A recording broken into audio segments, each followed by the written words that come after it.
কোনো এক সময় প্রভুপাদ যখন গৌড়ীয় মঠ স্থাপন করে প্রচার আরম্ভ করছিলেন, তখন গৃহী ভক্ত এবং ত্যাগী ভক্তের মধ্যে একটা দ্বন্দ্ব উপস্থিত হলো যে কে শ্রেষ্ঠ।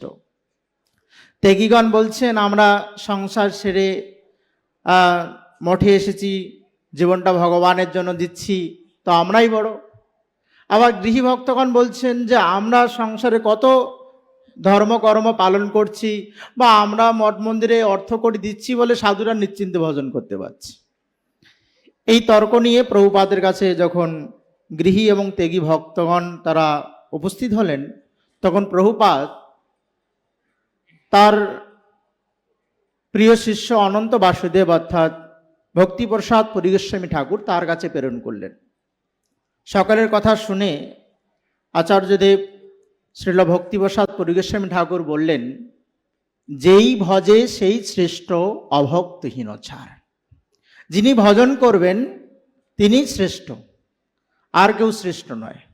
এবং সেই শ্রেষ্ঠতা দাবিদার যিনি হিত্যা অন্যথারূপং স্বরূপেণ ব্যবস্থিতি, যিনি নিজ স্বরূপে জাগ্রত হতে পারবেন তিনি শ্রেষ্ঠ।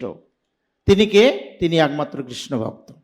এই কারণে যে জন কৃষ্ণ ভজে সে বড় চতুর, এটা ঠিক।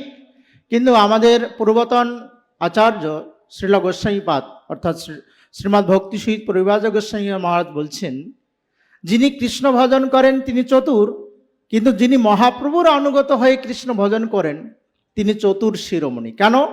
যে মহাপ্রভু যে ভজন শিক্ষা দিচ্ছেন সেটা ভজনের পরাকাষ্ঠা স্বরূপ যে রাধা ভাব বা বিপ্লম্ব ভাব সেই পর্যায় পর্যন্ত উপনীত হতে পারে। এই কারণে মহাপ্রভুর অনুগত হয়ে যদি কৃষ্ণ ভজন কেউ করেন তিনি প্রেম লাভ করতে পারেন। অন্যথা মহাপ্রভুর সম্প্রদায়ের বহির্ভূত হয়ে অনেকেই কৃষ্ণ ভজন করেন, কিন্তু তারা যুগল ভজন বা এই যে পরাকাষ্ঠা স্বরূপ যে রাধা ভাব, সে রাধা ভাবকে তারা স্বীকার করেন না। কোথাও কোথাও রাধারানীকে পর্যন্ত সাধারণ নর্তকী রূপে স্বীকার করেন। এই কারণে মহাপ্রভু তিনি অচিন্ত্য ভেদাভেদ বাদ এনেছেন।